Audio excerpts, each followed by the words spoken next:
Hello दोस्त, RRB भर्ती 2024 अभी समय है। बहुत सारे पोस्ट का एप्लीकेशन भरा भी जा चुका है। एएलपी टेक्नीशियन और आरपीएफ का भी भरा जा रहा है, कांस्टेबल और सब इंस्पेक्टर का। लेकिन एनटीपीसी, जेई और ग्रुप डी या आरपीएफ कांस्टेबल, आप कोई भी पोस्ट भर रहे हैं, ग्रेजुएट नॉन ग्रेजुएट का, तो थोड़ा सा आप सावधान हो जाइए। क्या सावधान हो जाइए कि एक गलती आपको भारी पड़ सकता है। कैसे? लोहारा कम्युनिटी एक बहुत हाईलाइटेड इशू है और हमने आपके साथ 2018 में इसको बढ़िया से शेयर किया था कि गलती से ये सेलेक्ट नहीं कर दीजिए, खास करके जब आप बिहार या झारखंड से रहने वाले हैं। बिहार झारखंड में लोहारा कम्युनिटी और लोहार में बहुत अंतर है। लोहार यानी लोहा पे काम करने वाले कैंडिडेट ओबीसी में आते हैं और लोहारा और लोहरा एसटी कम्युनिटी में आते हैं। कुछ लोग इसी को कहते हैं कि एक स्पेलिंग का ही तो मिस्टेक है, आगे पीछे है, लेकिन रिजर्वेशन का दोनों का अलग अलग पैटर्न है, अलग अलग कैंडिडेट है सेंट्रल लिस्ट का, जिसलिए नौकरी से बाहर और हाथ धोना पड़ जाता है। आरआरसी कोलकाता का एक बहुत बड़ा अपडेट है आपका, ये फिर से आ गया है, क्योंकि बिहार के झारखंड के लोग कोलकाता में खास करके ज़्यादा भरते हैं और हर बार कोलकाता में ही हाईलाइट होता है। बाकी आरआरसी में इसको शायद अंदर दे देते हैं या रोक लेते हैं, पता नहीं। लेकिन यहाँ पे जो कैंडिडेट के लिए दिक्कत आती है वो कह सकते हैं बहुत कठिनाई बड़ा होता है। अब क्या करना है उसको समझना है और इसको आगे समझने की बात करना है। वेबसाइट पे और भी बहुत सारी चीज़ें हैं, कोलकाता का भरा हुआ है, इवेंट फुल है। तो सबसे पहले मैं बता दूं कि अगर एक कैंडिडेट अपनी डिटेल जमा कर देते हैं, 85 के आसपास 83 लोग हैं, तो इनको अभी ऑप्शन ख़त्म नहीं हुआ है। लेकिन अगर ये जमा नहीं कराते हैं तो इनका बेनिफिट सीधा एसटी कैंडिडेट को 0.5 नंबर तक कट ऑफ कम होके मिलेगा। ध्यान दीजिएगा आराम से, क्योंकि ये सीट काफ़ी होगी और ये सीट पे जब 3rd DB में लिया जाएगा या 4th DB में लिया जाएगा तो वो एसटी कैंडिडेटों का बेनिफिट हो जाएगा। तो ये तो बेनिफिट है ही है, इसको हम करेंगे डिटेल से, लेकिन इसको एक एक करके हम अब एक एक करके देखते हैं। तो पहला देखते हैं इसका आपका डिस्प्यूट वाला इशू और क्या करना चाहिए। एक लाइन में मैं बताने कि इसको करना क्या। लोहरा बिहार से और लोहारा झारखंड से जो लोग कैंडिडेट भर्ती हैं और एसटी कम्युनिटी से भरने के बाद वो क्वालिफाई कर गए पीटी, लेकिन उनकी अगर वो ओबीसी क्लेम करना चाहते हैं तो उनके लिए डेट दिया हुआ है। अब देखिए यहाँ पे अगर 2-3 कंडीशन होगी कि ये कैंडिडेट अगर ओबीसी का क्लियर कर लिए तो ओबीसी में मिलेगा, यूआर का कर लिए तो यूआर का मिलेगा। लेकिन अगर एसटी का कर लिए तो एसटी का तभी मिल सकता है जब इनके पास एसटी कम्युनिटी का वैलिड सर्टिफिकेट होगा।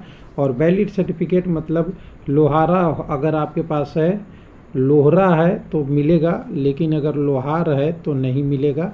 ऐसा क्यों? ऐसा इसलिए कि इसको आप नोटिस में देखेंगे, जो सेंट्रल गवर्नमेंट का जो डिटेल होता है। पहले हम शेड्यूल कास्ट का वाला देखेंगे, तो शेड्यूल कास्ट में हम देखिए सेंट्रल गवर्नमेंट का लिस्ट है सभी स्टेटों के लिए।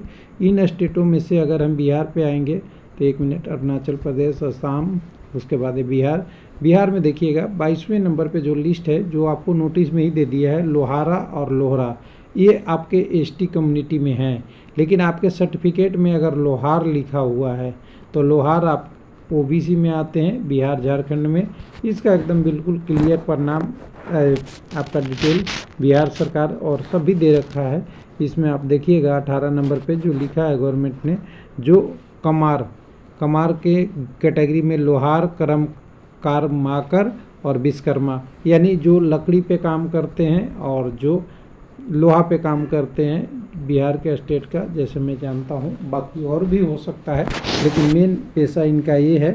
अगर ये लोग हैं तो ये सारे कैंडिडेट ओबीसी में आते हैं और ओबीसी में आते हैं तो आपका मार्कशीट, जो आपका सर्टिफिकेट बना रहेगा जो ओबीसी का, वो लोहार रहेगा।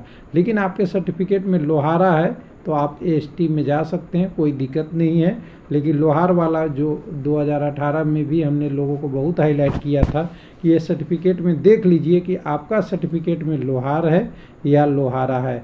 अगर आपके सर्टिफिकेट में लोहारा है तो आप आराम से क्वालिफाई कर जाएंगे एसटी में, लेकिन अगर लोहार है तब तो आपको ओबीसी के लिए मिलेगा।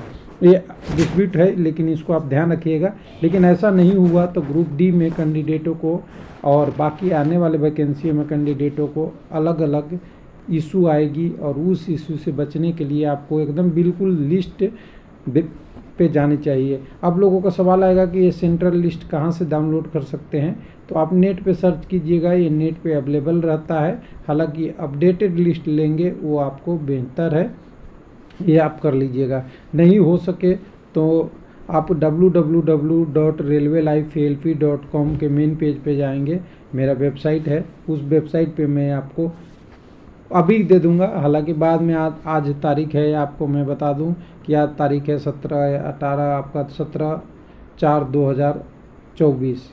कई दिन 3 साल बाद लोग पूछते हैं कि वो वेबसाइट पे दिख नहीं रहा है, तो वो चीज़ें तो थोड़ा दिक्कत करेगा। 1-2 साल बाद वो स्लैश हो जाएगा, नीचे आ जाएगा, आपको ढूंढने में परेशानी होगा। लेकिन अभी के लिए मैं डाल दूंगा दोनों लिस्ट, सेंट्रल गवर्नमेंट का ओबीसी वाला, बिहार का ओबीसी वाला और सेंट्रल गवर्नमेंट का एसटी वाला, जिससे आपको समझ में आ जाएगा कि फ्यूचर में और वैकेंसी है तो उससे आप करिएगा। हालांकि खास करके अदर स्टेट में लोग अच्छे से इसको कर पाते हैं। अब इसके अलावा जो नोटिस था उसको अब देख पाते हैं, उसमें देखिएगा बहुत सारे कैंडिडेटों का अलग अलग इश्यू है। तो 3 री मेडिकल का है, तीनों में पहले में करीब करीब 18 या 15 लोगों का है, फिर 5, 7, 8 लोगों का है, 10 लोगों का है। इनको फिर से बुलाया है, अगर मेडिकल में आते हैं तो ठीक है, नहीं तो नेक्स्ट टाइम आपकी कैंडिडेचर कैंसिल की जाएगी। उसके बाद अलावा 2 टेम्परोरी अनफिट का भी है, यानी कोलकाता में करीब कर दें तो 75 इधर और इधर कर दें कि 150 से 200 लोगों के आसपास का अभी डिटेल आ चुका है। ये जो 3rd या 4th DB में शामिल हो सकते हैं सारे कैंडिडेट, और धीरे धीरे अब कोलकाता भी जागृत रूप में हो रहा है। पहले स्लो चल रहा था प्रोसेस, वो आगे आपको बढ़ता हुआ दिख रहा है। तो आप जो भी लिस्ट देखिएगा, आप यहाँ से देख लीजिएगा कि आपका भी तो नाम इसमें नहीं है, आपका पैनल में आ गया है तब तो ज़्यादा दिक्कत नहीं है।